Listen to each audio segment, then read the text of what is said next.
E aí eu queria que você abrisse agora a sua Bíblia no livro de Gênesis, capítulo 1. Até o capítulo 2, no versículo 3. E como a parte mais correta de uma pregação é a leitura do texto, eu prefiro ler o texto todo, que é a única hora que eu acerto tudo, né? Aí depois, eu não garanto, né? Então eu queria ler com você aqui. Diz assim, Gênesis... Não dá para demorar para abrir Gênesis 1, né, gente? Não acredito, né? E diz assim: no princípio Deus criou o céu e a terra. A terra, porém, estava sem forma e vazia, e havia trevas sobre a face do abismo, e o Espírito de Deus pairava sobre as águas. Disse Deus: haja luz, e houve luz. E viu Deus que a luz era boa, e fez separação entre a luz e as trevas. Chamou Deus a luz dia, e as trevas noite. E houve manhã, tarde e manhã, no primeiro dia. Disse Deus: haja firmamento no meio das águas, e separação entre água e águas. Fez, pois, Deus do firmamento separação entre as águas debaixo do firmamento e as águas sobre o firmamento, e assim se fez. E chamou Deus o firmamento céus, porque houve tarde e manhã no segundo dia. Disse também Deus: ajunte-se as águas debaixo dos céus num só lugar, e apareça a porção seca, e assim se fez. A porção seca chamou Deus terra, e ao ajuntamento das águas, mares. Viu Deus que isso era bom. E disse: produz a terra relvas, ervas, e deem sementes e árvores frutíferas, que deem frutos segundo a sua espécie, cuja semente esteja nele sobre a terra. E assim se fez. A terra, pois, produziu relva, e a erva davam semente segundo a sua espécie, e árvores que davam frutos, cuja semente estava nele, conforme a sua espécie. E viu Deus que isso era bom. E houve tarde e manhã, o terceiro dia. Disse também Deus: haja luzeiros no firmamento dos céus, para fazerem separação entre dia e noite, sejam eles para sinais, para as estações, para os dias e anos, e sejam para os luzeiros do firmamento do céu, para alumiar a terra. E assim se fez. Fez Deus 2 grandes luzeiros, o maior para governar o dia, e o menor para governar a noite. Fez também as estrelas. E os colocou no firmamento dos céus para alumiarem a terra, para governarem o dia e a noite, e fazerem separação entre a luz e as trevas. E viu Deus que isso era bom. Houve manhã e tarde, o quarto dia. Disse também Deus: povoem-se as águas. E agora começa a etapa do povoamento da terra. Até os 3 primeiros dias, ele povoou, ele criou a terra, os habitats, o céu, o mar, a terra. Do quarto dia, ele habita o céu com luzeiros e estrelas, e começa a habitar agora o mar, a atmosfera e a terra. Povoem-se as águas de enxames e de seres viventes, e voem as aves sobre a terra, sobre o firmamento dos céus. Criou, pois, Deus os grandes animais marinhos e todos os seres viventes que rastejam, os quais povoam as águas segundo a sua espécie, e todas as aves segundo a sua espécie. E viu Deus que isso era bom. E Deus os abençoou, dizendo: sede fecundo, multiplicai-vos e enchei as águas do mares e da terra, e multipliquem as aves. Houve tarde e manhã, o quinto dia. Disse também Deus: produz a terra seres viventes conforme a sua espécie, animais domésticos, répteis e animais selváticos, segundo a sua espécie, e assim se fez. E fez Deus os animais selváticos segundo a sua espécie, os animais domésticos conforme a sua espécie, e todos os répteis da terra conforme a sua espécie. E viu Deus que isso era bom. Também disse: façamos o homem a nossa imagem, conforme a nossa semelhança. Tenha ele domínio sobre os peixes do mar, sobre as aves do céu, sobre os animais domésticos, sobre toda a terra e sobre todos os répteis que rastejam pela terra. Criou Deus, pois, o homem à sua imagem, e Deus o criou, homem e mulher, e os criou. E Deus os abençoou e lhe disse: sede fecundos, multiplicai-vos, enchei a terra, sujeitai-a e dominai sobre os peixes do mar, sobre as aves do céu, sobre os animais que rastejam pela terra. E disse Deus ainda: eis que tenho dado todas as ervas que dão semente, se acham na superfície de toda a terra, e todas as árvores em que há fruto e que dê semente. Isso vos será por mantimento. E a todos os animais da terra, e a todas as aves do céu, e a todos os répteis da terra em que há fôlego de vida, toda a erva verde vos será por mantimento, e assim se fez. Viu Deus tudo quanto fizera, e eis que era muito bom. Houve tarde e manhã, o sexto dia. Assim, pois, foram acabados o céu e a terra, e todo o seu exército. E havendo Deus terminado, no dia sétimo a sua obra, que fizera, descansou desse dia, de toda a sua obra que tinha feito. E abençoou Deus o dia sétimo, e o santificou, porque nele descansou de toda a obra que como Criador fizera. Aqui está Deus. Deus é apresentado logo no primeiro versículo. Diz assim: no princípio criou Deus o céu e a terra. E Deus então começa a sua obra de criação. E esse prólogo, essa introdução do livro de Gênesis, porque a primeira sessão do livro de Gênesis começa no capítulo 2, versículo 4, quando ele diz: essa é a Gênesis do céu e da terra. Aqui é uma espécie de introdução para toda a Bíblia, para todo o livro de Gênesis. Ele começa apresentando o rei do universo, criando a terra e o seu reino pelo poder da sua palavra. Essa é a grande introdução, é a grande máxima desse texto. A Bíblia começa apresentando Deus, sem tentar explicar de onde ele veio, ou quem é Deus, qual é a sua natureza, quais são os seus atributos. Não, ele já começa falando o que era para um judeu uma verdade inquestionável, o óbvio, o onulante. Há um Deus e ele é o soberano.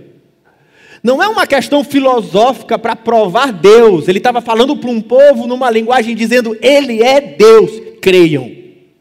Ele é o Deus, e pelo poder soberano da sua palavra, ele criou todas as coisas. E ele estabeleceu o seu reino na terra. E ele, quando cria o universo, ele sai de um processo de desordem, quando a terra está sem forma e vazia. É assim que ela é apresentada no versículo 2, onde há essa ideia de trevas, uma terra que não pode produzir nada, uma terra que não tem forma, não há beleza, ela está num estado de caos.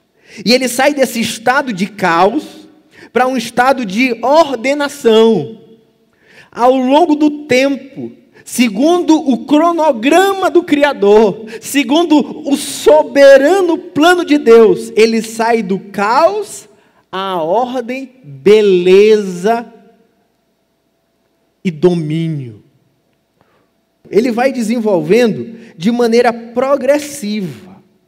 Ele vai desenvolvendo de maneira onde há uma ordem na criação, e ela sai, por exemplo, no primeiro dia, ela dá simplesmente a criação da luz, e depois vai sofisticando para o segundo dia, vai sofisticando no terceiro dia, vai sofisticando ainda mais no quarto dia, e depois no quinto dia, até que a sofisticação do sexto dia exige um grande relato da criação da vida, dos animais, da humanidade. Então ela vai desenvolvendo do caos até a complexidade, do simples até o desenvolvimento mais complexo da criação, de acordo com esse cronograma divino. E ele tem algumas palavras-chave que se repetem.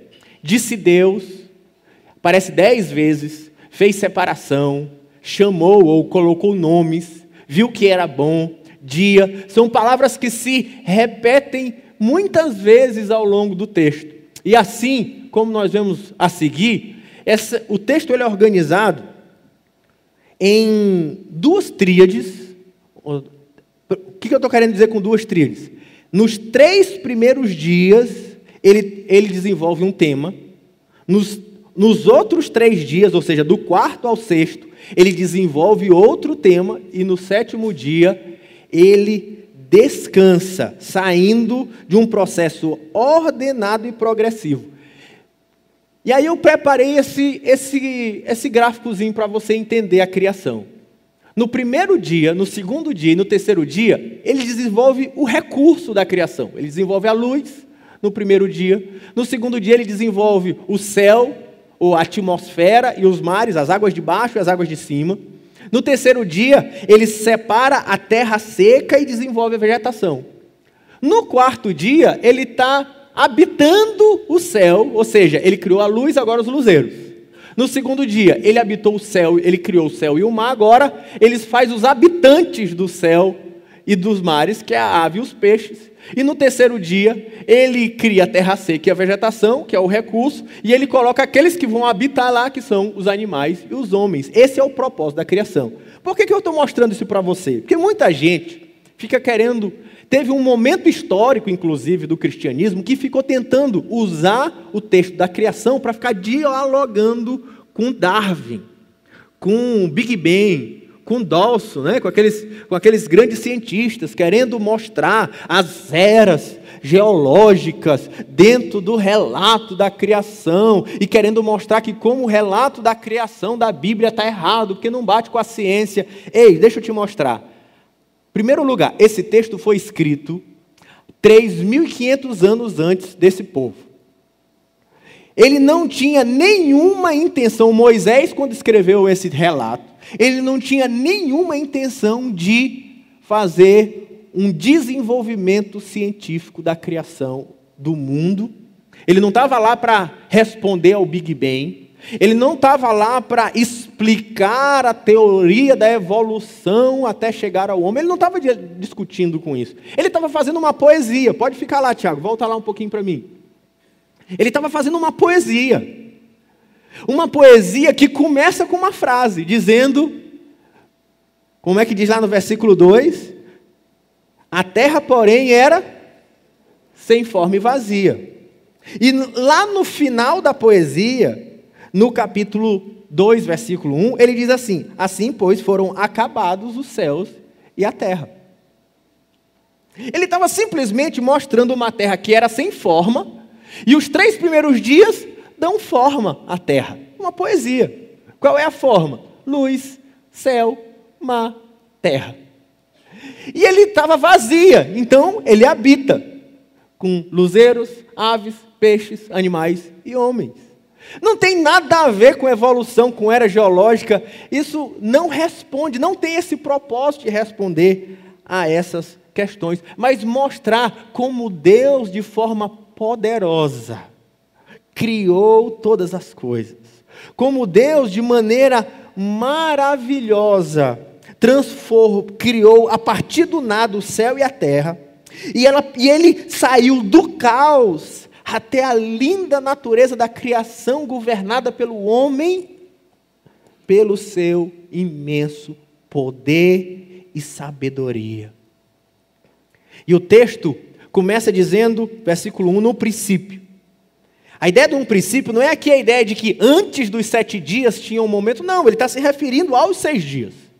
Ou seja, naqueles 6 dias, é isso que é a ideia de no princípio, ele criou Deus o céu e a terra. É um sumário da criação, onde Deus, ele cria, a partir do nada, é a palavra que tem aquele bará, é o verbo que fala que ele trouxe do nada a criação, e ele criou o céu e a terra. O céu e a terra não foi algo que veio do acaso, aí sim eu posso responder ao Big Bang, não foi uma explosão cósmica que aconteceu por acaso um dia no universo, não, ele foi criado e planejado e projetado e executado soberanamente pelo plano de Deus.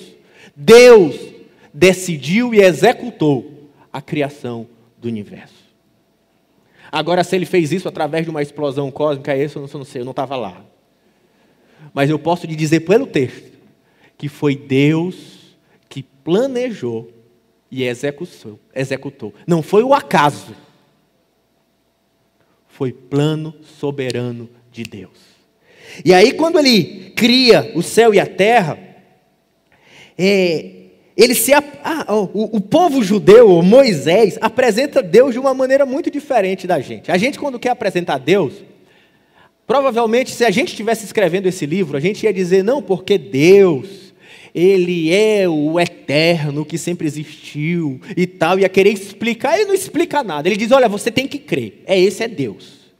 Deus, ele é uma existência que não se explica, só se apresenta como o onipotente, aquele que está além da terra, aquele que é transcendente à nossa matéria, à nossa existência, que está muito além, que é autoexistente, não precisou ser criado, sempre existiu e a partir dele tudo foi gerado. É assim que ele apresenta Deus. Esse é o nosso Deus, o Todo-Poderoso. O que ele não está na terra, ele está além da terra.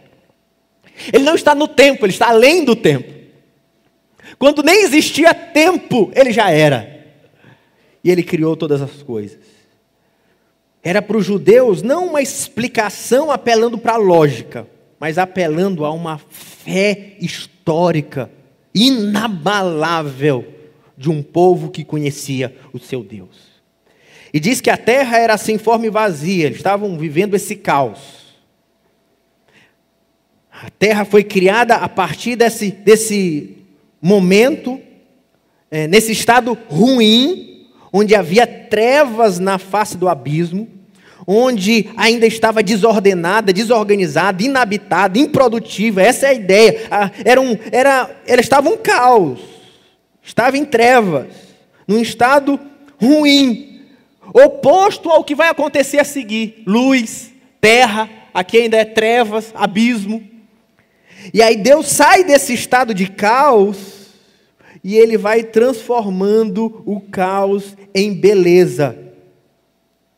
Porque o Espírito pairava sobre a face das águas. Havia uma esperança. Moisés coloca logo isso com uma beleza tão linda. A terra quando foi criada foi um caos, mas o Espírito não era parte do caos. O Espírito Santo estava sobre o caos, validando ou selando a esperança de que o caos se transformaria em vida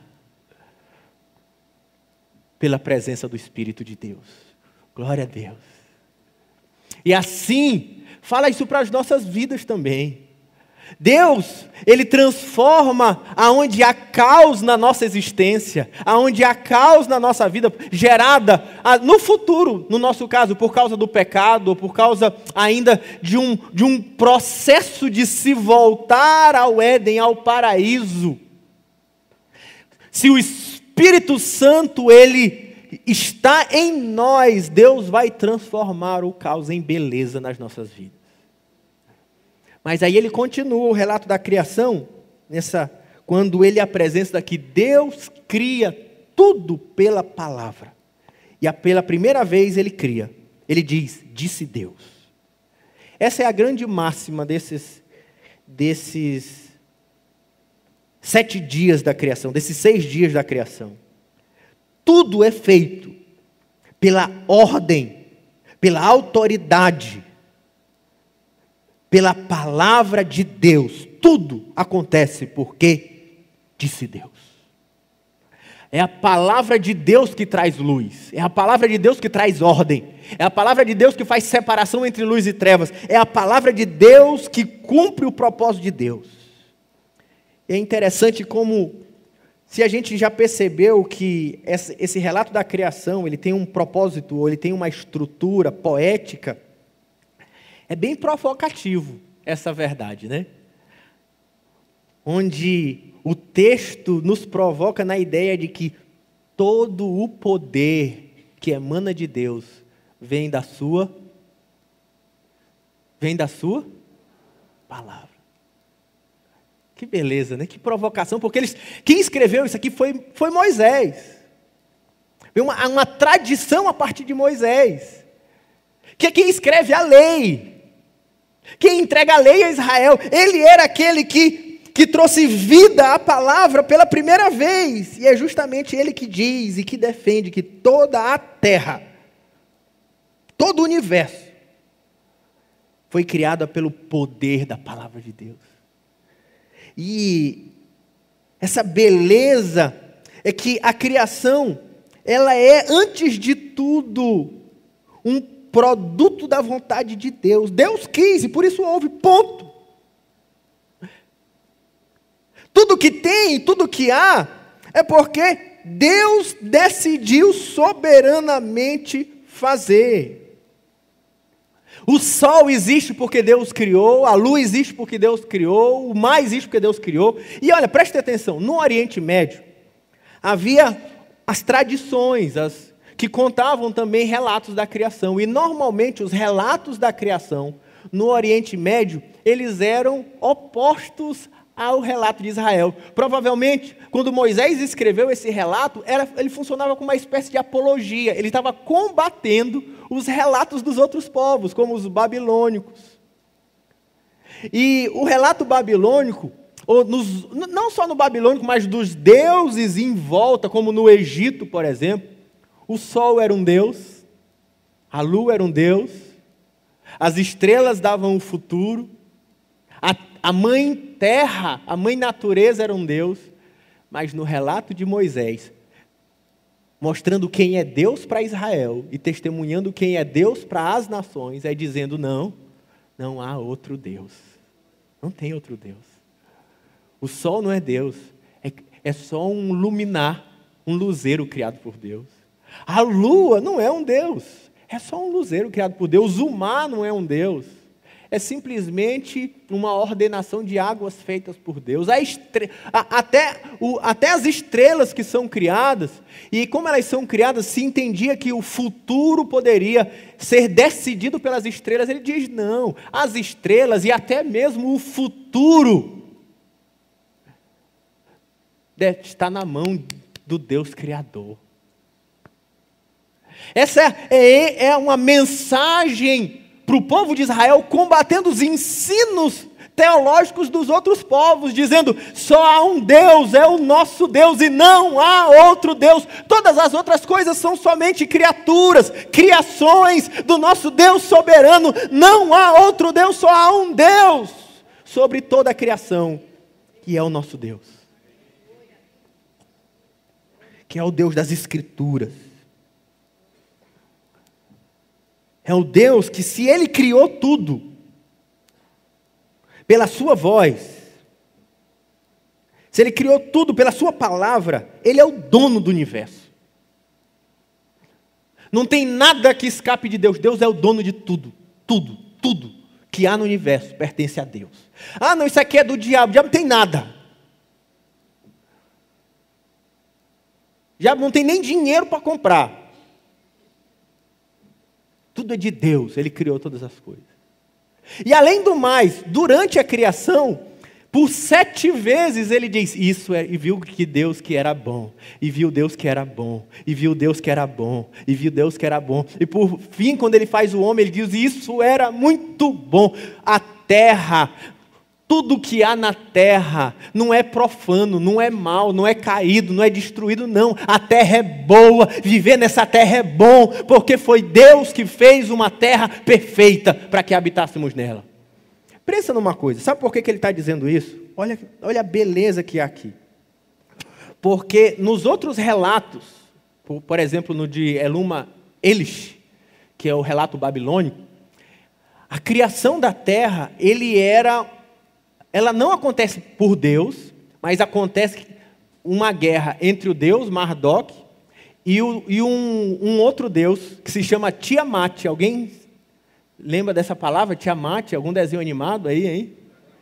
Caverna do Dragão, né? Aí havia o deus Tiamat, veio de Enuma Elish, lá dessa. Se você quiser saber mais, vai lá estudar como é que é o relato da criação de Enuma Elish.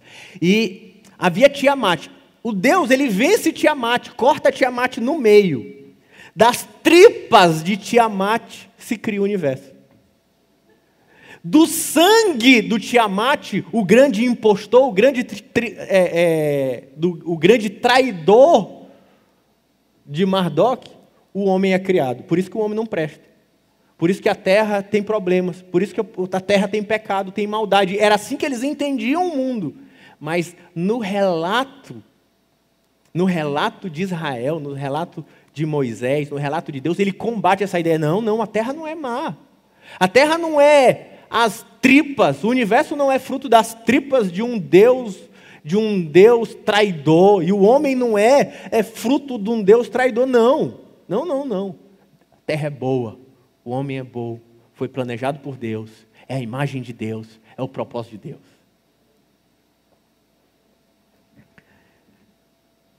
Assim, a gente pode saber que Deus é o dono e que todo o universo atende às ordens da sua palavra. Todo o universo atende às ordens da palavra de Deus. Não há nada que escape da voz de Deus, não. O que Ele manda, se obedece. Aconteceu um acaso, onde estava Deus? Não existe onde estava Deus. Deus é totalmente soberano e tudo o que acontece na terra está debaixo da permissão, do propósito do dono do universo. Porque Ele é o rei desse universo, totalmente soberano no controle da criação. Hebreus capítulo 1, versículo 3, diz que tudo foi feito pela palavra, e pela sua palavra Deus sustenta todas as coisas. A criação não é fruto do acaso, é obra planejada de Deus. E Ele disse então, haja luz. A vontade de Deus é infalível, totalmente eficaz. Uma palavra de Deus, ela não volta vazia. Quando Deus libera a sua palavra, ela cumpre o propósito. Haja luz e houve luz. A poesia se mostra numa coisa interessante. Houve luz antes do sol. O sol só acontece no dia 3, se eu não me engano, né?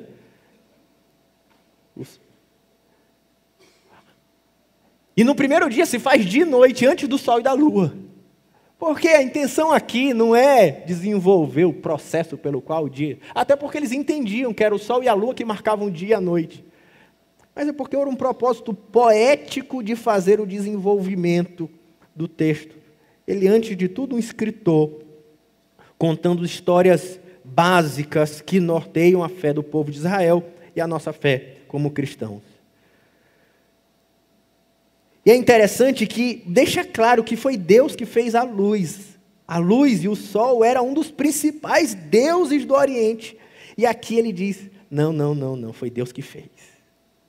E Deus faz separação entre luz e trevas, e essa ideia de separação, ela se repete ao longo dos 6 dias, dos 7 dias, na verdade. É Deus colocando ordem, impondo limites. Ele é o rei, fazendo exigências, exigindo obediência. Inclusive lá para os homens, é Deus ordenando, tirando do caos, criando forma e separando, organizando, ordenando, segundo a sua vontade. Aí Ele cria depois a atmosfera, fazendo separação entre as águas de cima e as águas de baixo. E essa separação cria então em cima a atmosfera, da onde vem a chuva, por isso as águas de cima, e as águas de baixo, que estão aqui todos os mares, e o que vem a ser mares, rios, lagos. No terceiro dia, Ele separa as águas e deixa surgir a terra seca. E a terra aqui, ela tem um significado teológico profundo, porque a partir daqui, a terra é o lugar onde o homem tem relação com Deus. A terra é o lugar, é o jardim onde Deus vem habitar em meio aos homens. A terra é a promessa, quando o homem peca e sai da terra, ele recebe uma promessa em Abraão, que ele voltaria para a terra prometida. A terra é o lugar onde nós vamos ter uma vida eterna com Deus, no novo céu e na nova terra, aonde não há mar, no novo céu e na nova terra, viveremos eternamente na presença de Deus. É um tema que começa aqui na criação e vai se desenvolver na Bíblia toda. No 4º dia, Deus, Ele cria os luminares, Ele cria o sol, Ele cria a lua, Ele está ordenando o tempo, as estações, os meses que regiam as festas judaicas, por exemplo. E mais uma vez, eu repito, Ele está afrontando o panteão de deuses do Antigo Testamento, dizendo, não são deuses, não há outros deuses. Agora, nessa primeira tríade, na segunda tríade, né? Ele está criando os luminares, agora Ele vai habitar a terra. No 5º dia, Ele cria os seres viventes, as aves no céu e os peixes nos mares. E Ele cria os grandes animais marinhos, está aí no versículo 21. Quem são os grandes animais marinhos? É a ideia que alguns que gostam mais da ciência vão dizer assim, tá vendo, Deus criou os dinossauros. Pode ser. Mas eu, pensando com a cabeça de alguém que escreveu isso há 3.500 anos atrás, quase 4.000 anos atrás, ele estava pensando nos dragões mitológicos. Ele estava pensando nessa ideia das serpentes, os monstros marinhos que enfeitavam as histórias dos outros povos. Ele está dizendo, não há monstro algum, não há fantasma, monstro, demônio, não há nenhuma assombração de qualquer conto ou de qualquer povo que não esteja sujeito à soberana criação e vontade e palavra de Deus. Não há, eu tenho medo. Eu assisti O Chamado, eu tenho medo do escuro e tal. Ele está dizendo, não há assombração que escape ao domínio de Deus. É o que ele está dizendo para o povo de Israel. Não precisa ter medo dos outros deuses, nem do sol, nem da lua, nem das estrelas, nem dos grandes dragões. Deus é maior do que todos eles e é soberano sobre qualquer outro Deus com D minúsculo. E no sexto dia, ele cria então os animais terrestres, do versículo 24 ao 25, pela sua palavra, e ele cria o homem. E agora, ele está saindo do caos, está caminhando para a ordenação, pelo poder da sua palavra, e ele cria todas as coisas. Eu queria dar uma paradinha nessa ideia de Deus e a sua palavra, para falar para você uma coisa. Quando o Novo Testamento vai falar sobre a criação, ele também fala que Deus criou tudo pela sua palavra e que a sua palavra continua fazendo a sua obra hoje. Mas quem é a palavra? Quem é essa palavra? A gente vê na criação Deus criando todas as coisas. A gente vê o Espírito Santo que estava trabalhando na criação. Mas o Novo Testamento vai dizer que Jesus também estava lá.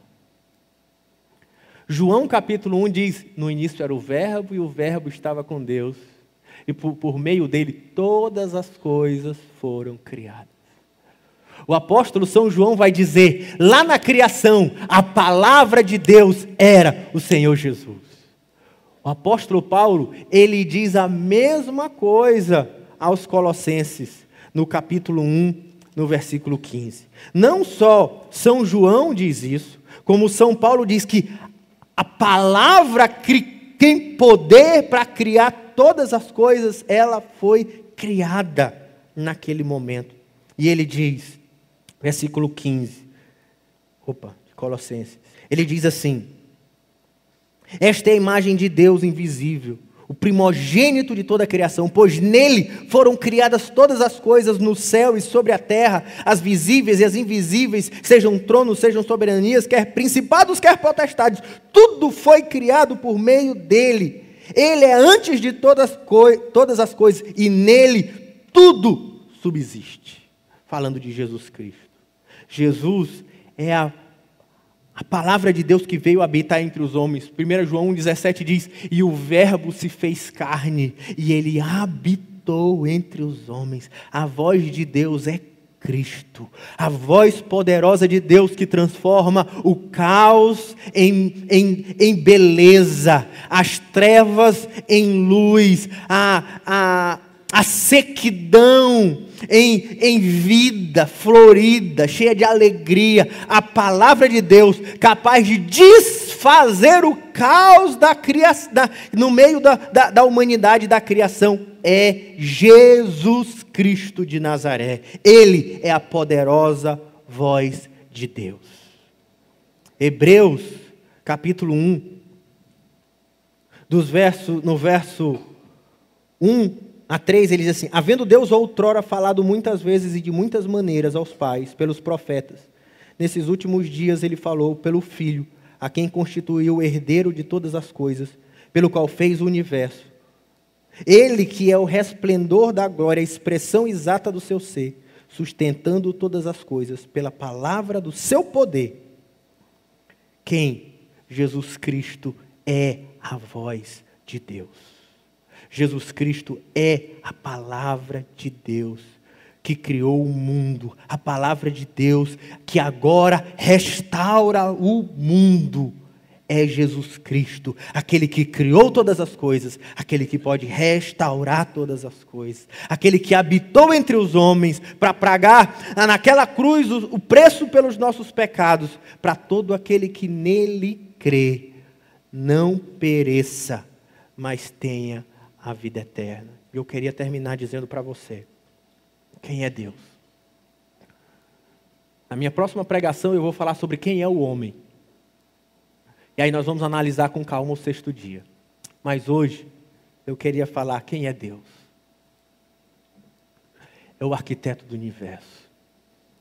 Que de forma maravilhosa ele esculpiu o mundo com admirável poder, sabedoria e bondade. Ele é o Criador. Com poder ilimitado, sabedoria inesgotável, com amor pelos homens inimaginável. O Deus que pela sua palavra tem poder para trazer à existência as coisas que não existem, para transformar o caos em ordem, para colocar a luz no lugar das trevas, para separar o dia da noite, tudo pelo poder da sua palavra. Ele é o único e verdadeiro Deus e não há outro. Todo e qualquer outro ser ou divindade são apenas criações ou de Deus ou dos homens. O domínio soberano está na mão de Deus. E quem é esse Deus para você? É aquele que tem poder para realizar impossíveis. Aquele que tem poder para criar o céu e a terra e transformar a terra de caos na terra de glória. É aquele que tem poder para fazer infinitamente mais do que aquilo que você espera. É um Deus que não há limites para a sua sabedoria. Se Deus criou o céu e a terra, meu irmão, meu amigo, quanto mais Ele não é capaz para cuidar da sua vida. Quanto mais Ele não é capaz para cuidar dos seus interesses, dos seus desafios. Ele tem poder ilimitado, Ele tem soberania sobre a tua história. Para de andar com medo do amanhã, do presente, do futuro, do ano de 2019. Para de andar, Deus é soberano sobre tudo e sobre a tua vida. Aquele Deus que Ele construiu a história. Ele é Senhor dos dias. E Ele é Senhor sobre os teus dias. Aquele Deus que Ele transforma a desordem pela sua palavra e pela sua lei. E vai transformando o caos. E Ele tem poder pela essa mesma palavra em Jesus Cristo de transformar a tua vida aonde está em caos. Pela glória de Deus. Ele é poderoso e maravilhoso para mudar a tua vida. E esse poder está na sua palavra. E a sua palavra tem um nome. Jesus Cristo de Nazaré. E tudo o que você precisa é não só ficar extasiado com a beleza de Deus e da sua criação. O que você precisa é crer nele. Crer ao ponto de dizer, sim, eu creio em Deus. Como fez Moisés dizendo, criou Deus o céu e a terra. Eu creio. É isso que Moisés estava dizendo. Creia você, eu creio. E é isso que eu quero dizer para você. Eu creio, creia também que Jesus Cristo é a palavra de Deus que pode restaurar a tua vida. Que pode transformar o caos da distância, da desarmonia que temos conosco. Desarmonia com Deus, desarmonia com a criação. Ele pode trazer de volta para o Éden. Trazer de volta para a presença de Deus. Trazer de volta para o propósito de Deus. Ele pode, pelo poder da sua palavra, restaurar totalmente a sua criação. Porque o Jesus que teve poder para criar, Ele também tem poder para recriar. para restaurar. Porque Jesus é o Verbo que se fez carne, habitou entre nós, para trazer salvação àqueles que creem nele. Queria convidar você para baixar sua cabeça. Eu queria em primeiro lugar orar por aquele que nessa manhã quer entregar sua vida para o Senhor Jesus Cristo, que quer dizer: Senhor, eu quero crer em Deus, mas num nível diferente. Eu não quero só acreditar que existe Deus, eu quero colocar minha vida nas suas mãos. Eu quero colocar a minha história nas suas mãos, porque Ele sabe conduzir a história. Assim como Ele conduziu os 7 dias da criação, assim como Ele tem conduzido o universo, eu quero que Ele conduza a minha vida. Eu quero que a palavra dEle transforme a minha história, que o Logos, que o Senhor Jesus mude a minha existência. Eu preciso que essa palavra que foi lançada sobre a criação seja lançada sobre mim. Eu preciso de Jesus. Se essa é a sua oração, eu queria que você fizesse aí, cabeça baixa, mas fizesse um sinal com a sua mão, que isso vai significar: eu quero o Senhor Jesus como meu Senhor, como meu Salvador. Eu quero essa palavra poderosa na minha vida. Alguém entre nós, nessa manhã, desejoso por entregar a sua vida nas mãos de Jesus, faça um sinal com a sua mão. Faça um sinal dizendo: hoje é um dia de um recomeço, é um dia da minha mudança, é o dia da minha entrega total. Esse é o dia mais importante da sua vida. Venha para Jesus. Se você está tomando essa decisão, eu queria que você saísse do seu lugar, viesse bem aqui para orar por você. Eu quero orar por você. Quero que você seja abençoado pelo Logos de Deus. E a segunda oração que eu queria fazer é por você, que precisa que essa palavra que transforma o caos e organiza todas as coisas trabalhe na sua vida, e você quer colocar a sua vida nas suas mãos. Então eu queria convidar você a dizer: se você viesse aqui para a gente orar dizendo: Senhor, olha para minhas lutas, olha para onde há causa, olha para onde há dificuldade, olha para onde há infertilidade, olha para onde eu preciso da tua bênção, eu preciso dessa manifestação poderosa da minha vida. Se você precisa dessa manifestação poderosa, eu queria que você saísse do seu lugar, vinha aqui na frente, eu quero orar por você.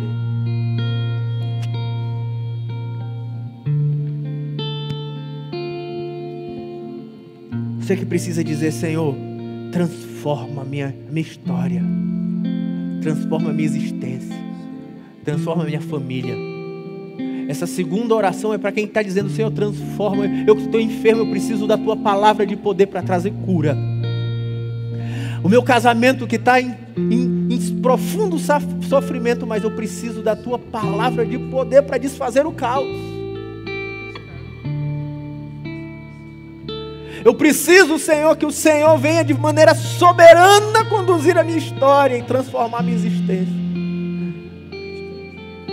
Você que vai chegando, vai orando, vai clamando ao Senhor, vai buscando o Senhor nesse lugar, nessa hora. Enquanto nós adoramos o Senhor, coloque os seus motivos de oração na presença do Senhor. Derrame as suas lágrimas na presença dEle. Diga: Senhor, eu creio no Teu poder sobrenatural e soberano. Eu creio que não há impossíveis para Ti.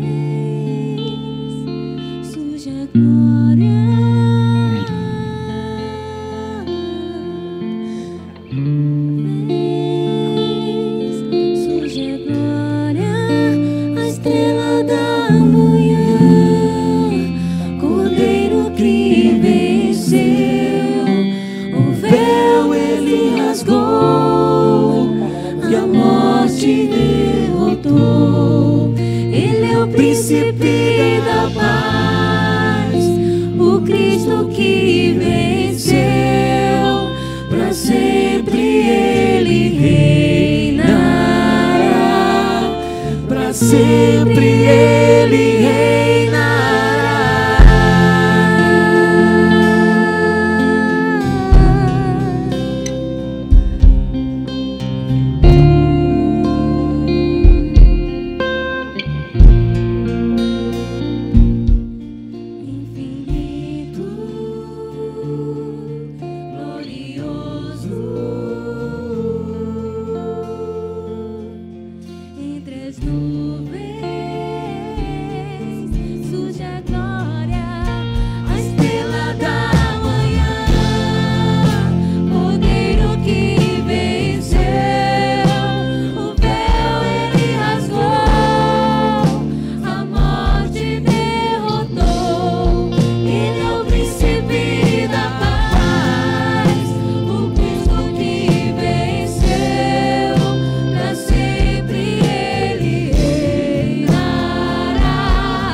cada um desses irmãos, por cada um de nós. Oramos juntos nessa manhã.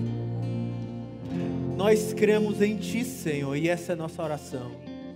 Nós cremos que Tu és o Todo-Poderoso. Nós cremos que não há ninguém como o Senhor. Nós cremos que não há limites para o Senhor. Que o Senhor é um Deus de impossíveis. Que o Senhor é um Deus de maravilhas. Um Deus poderoso para criar tudo que há, para trazer vida aos homens. O Senhor é o Deus da criação. E a esse Deus Todo-Poderoso nós oramos nessa manhã. Nós oramos pedindo que o Senhor opere poder, opere milagre, meu Deus. Olha para a oração de cada um, esse que precisa de uma cura, lutando com essa enfermidade. Tu és poderoso para curar, Tu és poderoso para restaurar, para mudar o diagnóstico. Tu és poderoso, meu Deus, para restaurar esse casamento, em meio às lutas, em meio às dificuldades, em meio às mágoas. Restaura essa família, restaura essa casa, restaura esse filho. Ah, meu Deus, para aquele que está lutando e orando aqui, dizendo: eu preciso do Teu poder, eu preciso do Teu poder para as minhas finanças, para o suprimento da minha família, para o suprimento da minha casa. Abre porta de emprego, abre negócios, abençoa o Teu povo que clama por Ti essa manhã. Crê num Deus do sobrenatural. Manifesta essa obra de milagres hoje, meu Deus. Manifesta o sobrenatural no meio da Tua igreja. Abre o ouvido aos surdos. Traz mudança de diagnósticos. Transforma o coração das pessoas. Traz suprimento, sustento ao que tem lutado com as suas finanças. Meu Deus. Traz conversão àquele familiar, aquele filho, aquela esposa, aquele marido, aquele irmão que temos clamado por uma mudança de vida. Meu Deus, Tu és Deus de milagres. E nós podemos sair dessa manhã dizendo: o meu Deus é o Criador do céu e da terra, e não há impossíveis para Ele. Porque na Tua presença nós vamos sair daqui essa manhã dizendo: o meu Deus é um Deus de impossíveis, e não há nada que possa impedir a Sua voz, a Sua ordem de comando. É capaz de mudar e transformar todas as coisas.